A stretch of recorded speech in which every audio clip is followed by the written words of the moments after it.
Hey fellow anglers, I'm out at Paradise Point this morning. It's Wednesday, the day before I'm going to release this week's Delta fishing report. And I just want you to take a look at what we had last night. Big windstorm come through.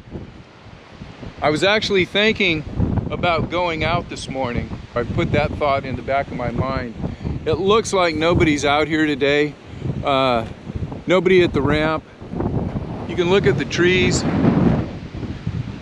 It is just a cold, biting wind, but man, that wind is just bone chilling. This is the dock.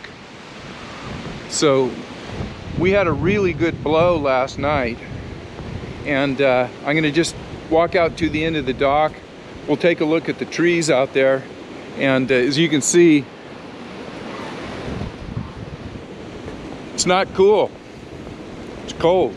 So that's the tree at the tip of Paradise Point. You can see the wind's blowing about 15 to 20, gust up to maybe 25. When it's like that here at Paradise, you don't want to be out on the channel. Guess what? I'm heading home. I'm going to do the report in the warmth of my own living room, and we'll get you caught up on the weekly report in just a few minutes. Stay tuned. Hey anglers, thanks for tuning in again today. You're watching In Deep on the Delta. My name's Steve Cooper, and you're tuning in to the January 28th Delta Fishing Report. Just got back from Paradise Point.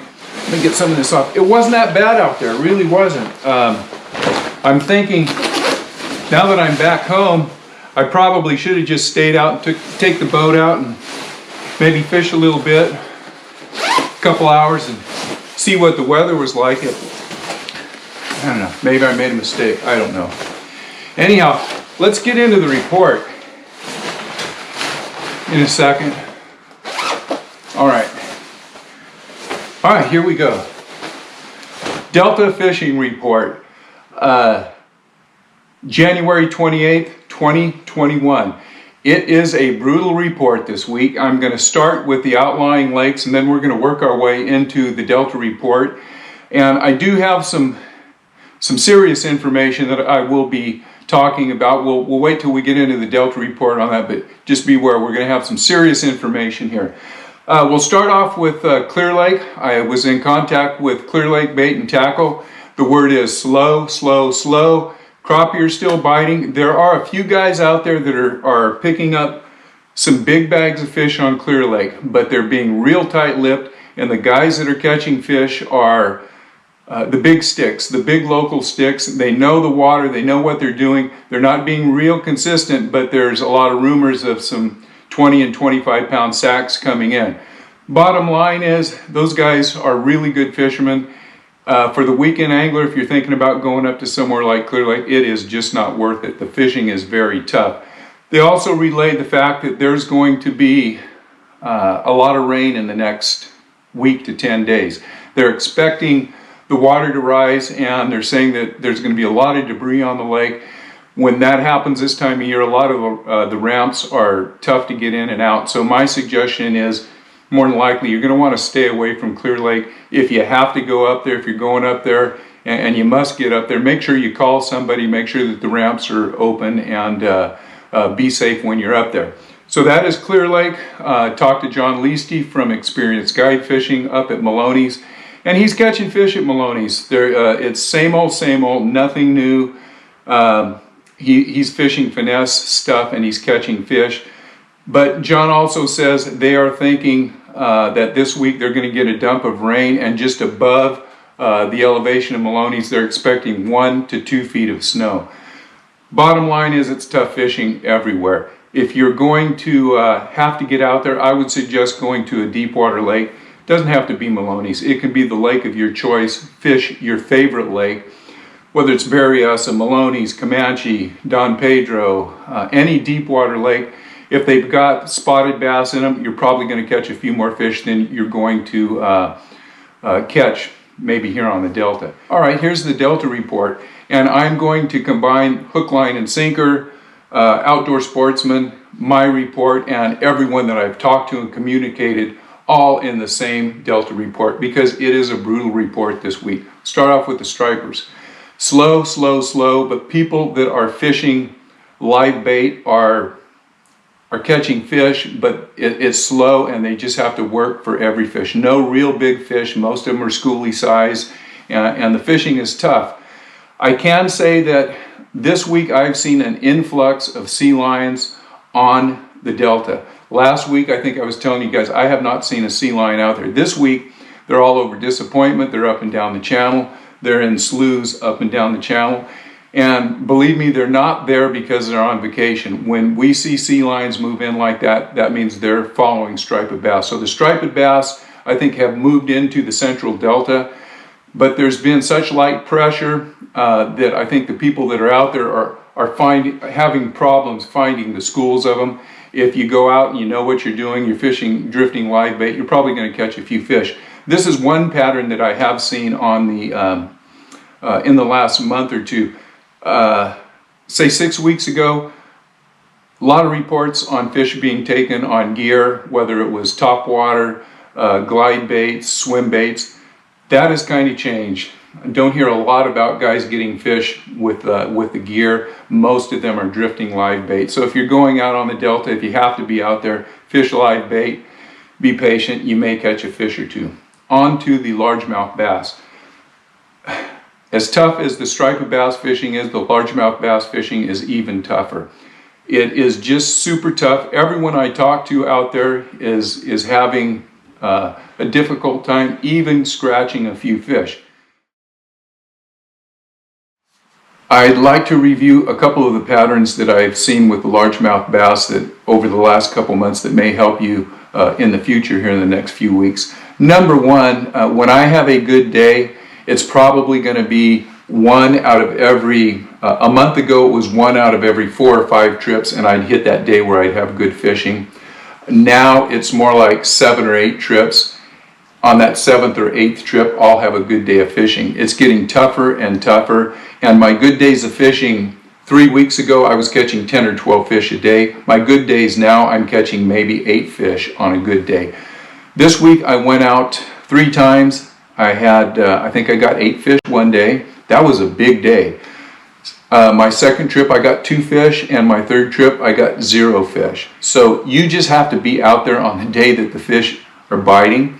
If you're using a jerk bait or you're using a worm, you've got your best chance of catching fish. And that's the other pattern that I want to talk about.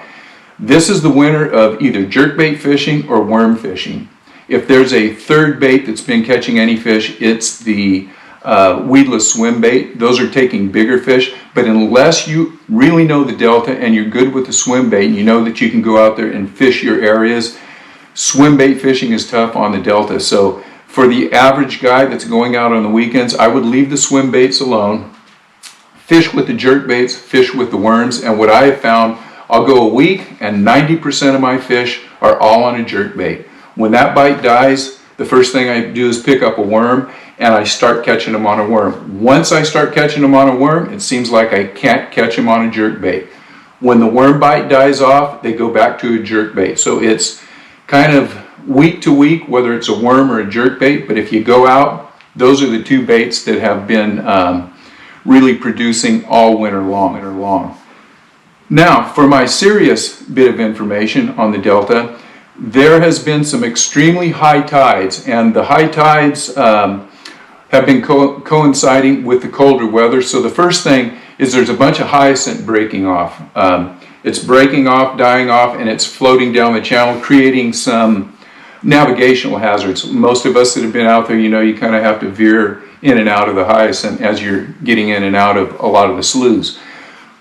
This week we've had extremely high tides, and it has dislodged a bunch of stuff that's been building up on the bank, and there are some real hazards out there. I was out at right around Nomalini's Gun Club, Prisoners Point, that are right on the channel a couple days ago, and I was coming in. I saw a boat US. They looked like they were doing something, so I slowed down out of courtesy, let them do their job. As I'm going by, in kind of some of the hydrilla, or excuse me, in some of the floating hyacinth that was out breaking off in the channel, I could see about maybe 6 inches of the underside, the keel of a boat. And obviously it looked like about a 16, 18, 20 foot ski boat type that I'm sure was abandoned, and it has broken off the bank and floating upside down right down the middle of the channel. You couldn't see it. So I had to think to myself, man, if I was coming down here going in and out of the floating hyacinth, I wouldn't have seen that boat and I would have hit it. Well, luckily Boat US was hooking up to it and they were towing that out of the way. But I have also spotted a couple of logs, and the logs are not up where you can see them. They're just under the water. I've also spotted a lot of debris, man-made debris that's come off the bank. Some of the things I've spotted were trolleys, wooden homemade trolleys that were floating upside down with the wheels up top. I was able to see that. A lot of like 2x4s and 4x4s that are just floating down, along with some really nasty logs. So be real careful if you're going to be on the Delta. And this is my suggestion for this week. Take a break. The next week or 2 weeks, it's going to be tough out there. There's going to be a lot of rain that's dumping if the weather reports are right. It's cold. The fishing is slow. So my suggestion is stay home the next couple of weeks. Do all the little honeydews you need to do. Make sure your boat is maintained. Do all your motor maintenance, your trailer maintenance. Look at your rods and reels. Make sure your boat's cleaned up and get ready. Good things are coming down the pipe, but they're not coming down the pipe this week, and they probably won't be coming down the pipe next week. So that is my report. Thank you guys for tuning in. And I just want to say I really do appreciate you guys. I know you're out there. I see I'm getting response to the reports, and that's very important for me. I know when you guys tune in this time of year, you probably already know what I'm going to say. There's not going to be a magic button that we can push and the fishing is on. But I can tell you this, as long as I know you guys are out there and you're paying attention, even if you're just clicking it on to look at it for a minute or two, learning that what you already know, it's going to be slow, that helps me. If you go out and fish, send me a report. I have been using those a lot, and I use those in my report. But the bottom line is we'll keep going out, and the minute the temperature rises to maybe 48, 49, 50, whatever it may be, as soon as I see a few fish poking their heads in, as soon as it looks like it's pre-spawn, whatever the case may be, there's any changing situation on the Delta, I'll be the first to let you guys know. You guys can get ready and take that information and just get ready to get out and do some fishing. So thank you guys for tuning in. If you haven't subscribed, make sure you subscribe, tell a friend, and keep watching and hang in there, guys. I guarantee you, as soon as things get better, I'm going to be letting you know about it, and I'll see you guys on the water. Just not this week. Thanks for tuning in. Tune in next week, next Thursday. We'll give you another report.